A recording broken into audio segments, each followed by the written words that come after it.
To my class. Dear students, today I am going to continue with the part 3 of chapter 6 from class 7th English, and the name of that chapter is I Want Something in a Cage. Guys, at the end of part 2, we came to know that Mr. Purcell had a pet shop where he sold and purchased pets, different types of pets, birds, animals, including monkey, dogs, pigeons, and so on.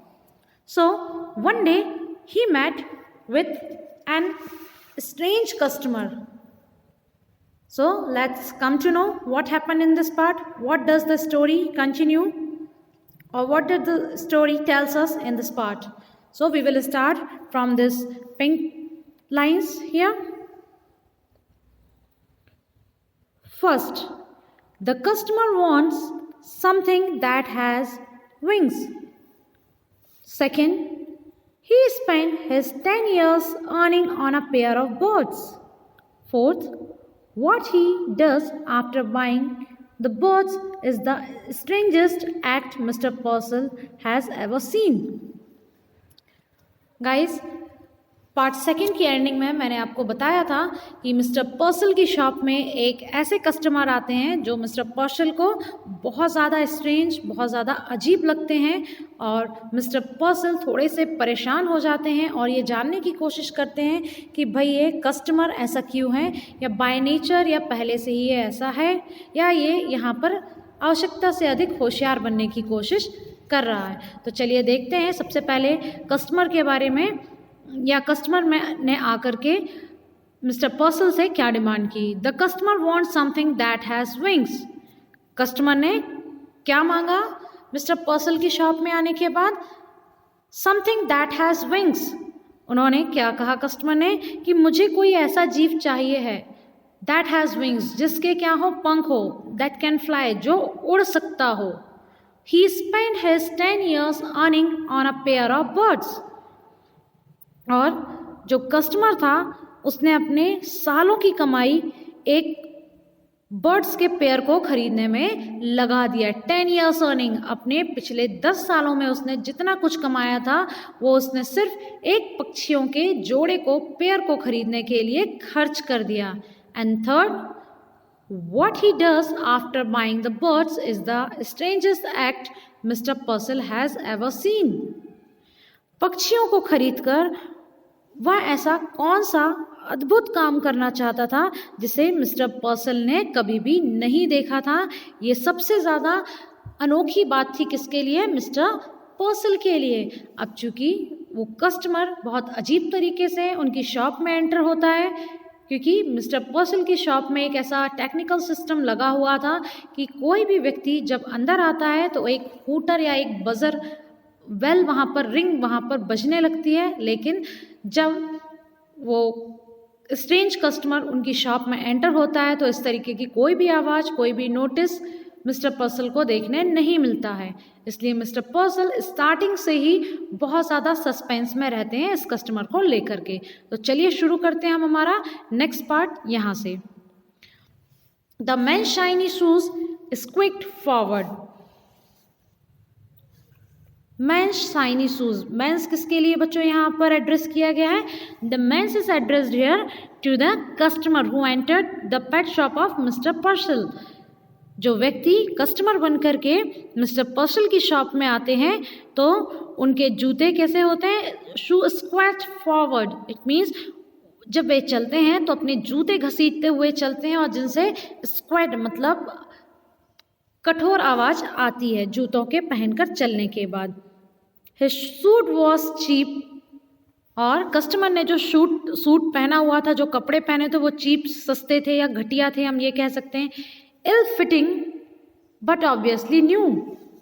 Ill fitting it means ऐसा लग रहा था कि उनके कपड़ों की fitting proper नहीं है, या हो सकता है उन्होंने बहुत ही ढीले या बहुत ही टाइट कपड़े पहनकर रखे हुए हों। बट ऑब्वियसली न्यू, लेकिन ये कपड़े कैसे थे? बिल्कुल न्यू थे। He had a settling glance and close cropped hair, और उनकी नज़र कैसी थी? ही हैड अ सटलिंग ग्लैंस, उनकी नज़र इधर उधर घूम रही थी। शटलिंग मीन्स यहाँ वहाँ देखना, लगातार किसी चीज़ की तलाश करते रहना। एंड क्लोज क्रॉप्ड हेयर, और बाल कैसे थे? बिल्कुल छोटे कटे हुए थे। Ignoring पर्सल for the moment he rolled his gaze around the shadowy shop.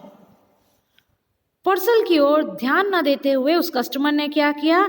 He was not paying attention to Parcel, उन्होंने पर्सल की ओर ध्यान न देते हुए अपनी नज़र उनकी, इट मीन्स मिस्टर पर्सल की शॉप पर दौड़ाने लगे। वो देखने लगे कि वहाँ पर उन्हें और कौन सी चीज़ें मिल सकती हैं। So such kind of strange behaviour made mister Purcell so much conscious, बहुत ज़्यादा जानने के लिए उत्सुक कर दिया मिस्टर पर्सल को इस तरीके के अपने व्यवहार से उस कस्टमर ने। A nasty morning, और nasty morning, nasty means not happy। Mister जो पर्सल थे उन्होंने क्या कहा? A nasty morning volunteered the shopkeeper। Shopkeeper कौन थे? मिस्टर पर्सल थे। उन्होंने क्या कहा कि आज की मॉर्निंग कुछ गुड नहीं है, that is why I am addressing here a नेस्टी morning. He clasped both hands across his melon-like stomach, और उन्होंने अपने, मैंने आपको पहले ही बताया था कि मिस्टर पर्सल की आंखें कैसी थी? बिल्कुल उल्लू की तरह दिखने वाली थी, जिस पर उन्होंने मैग्नीफाइंग ग्लास लगाए हुए थे, और चिक्स उनके रेड थे, और उनका पेट तरबूजे की भांति बाहर निकला हुआ था बच्चों। तो मेलन लाइक स्टमक, उन्होंने अपने तरबूज जैसी तोंद पर दोनों हाथ को रख लिया और मुस्कुराने लगे। एंड स्माइल इम्पॉर्टेंटली, और वे क्या करने लगे? अपने पेट पर दोनों हाथों को रखने के बाद स्माइल करने लगे। I see by the paper we are in for a cold spell. उन्होंने क्या कहा? मैंने आज ही समाचार में पढ़ा है कि ठंड बढ़ने वाली है। यहाँ पर कौन ये लाइंस कह रहा है बच्चों? Mister Parcel is trying to conversate with the customer, and what he said?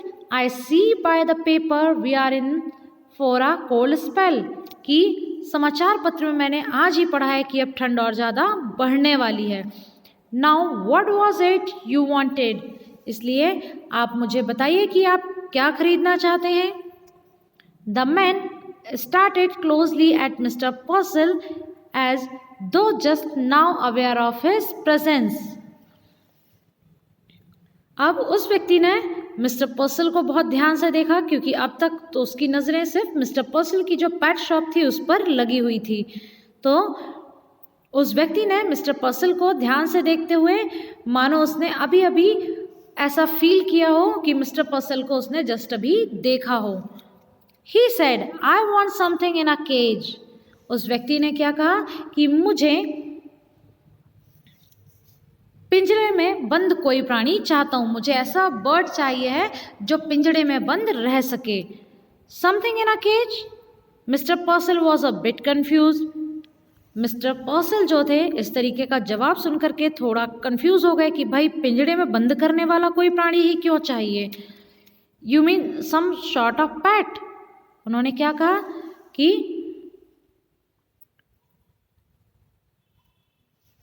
हो सकता है आप छोटे पेट के बारे में बात कर रहे हो, सॉर्ट ऑफ पेट, हो सकता है आपको छोटा सा प्राणी चाहिए हो रखने के लिए। I mean that what I said, snap the man, something in a cage, something that is small. तो उस व्यक्ति ने क्या कहा कि मेरा मतलब है वही है जो मैंने कहा। उस व्यक्ति ने फिर से कहा कि मुझे पिंजरे में बंद करने वाला कोई भी प्राणी चाहिए है। चलिए देखते हैं आगे क्या होता है। I see has turn the store keeper not at all certain that he did.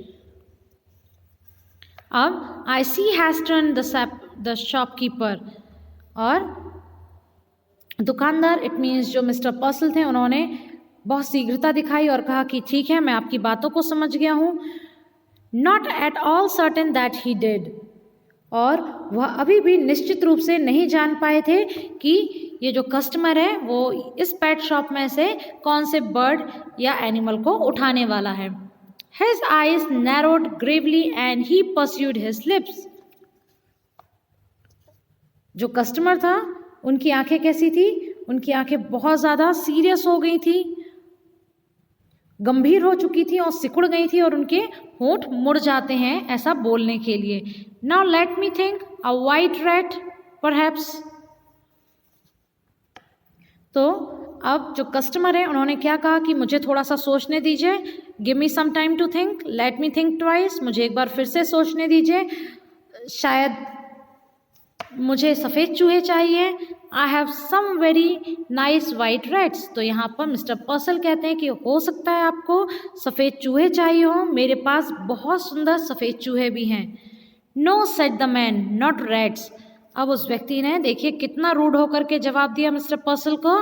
No said the man, not rats, कि मुझे चूहे नहीं चाहिए। Something with wings, something that flies, मुझे कुछ ऐसा पेट चाहिए है जिसके पंख हों और जो उड़ सकता हो। A bird exclaim mister पर्सल। Mister पर्सल ने क्या कहा? ओ, तो आपको एक पक्षी चाहिए है। तो देखिए बच्चों, यहाँ पर कितने स्ट्रेंज तरीके से मिस्टर पर्सल से बात करने की वो कस्टमर कोशिश कर रहे हैं और मिस्टर पर्सल कंटिन्यू अपने बिहेवियर से उस कस्टमर को सेटिस्फाई करने की कोशिश करते हैं। तो बच्चों, this was your part 3. In the beginning of part 4th, we will come to know what kind of pet does the customer really want. So keep waiting, keep watching. Thank you.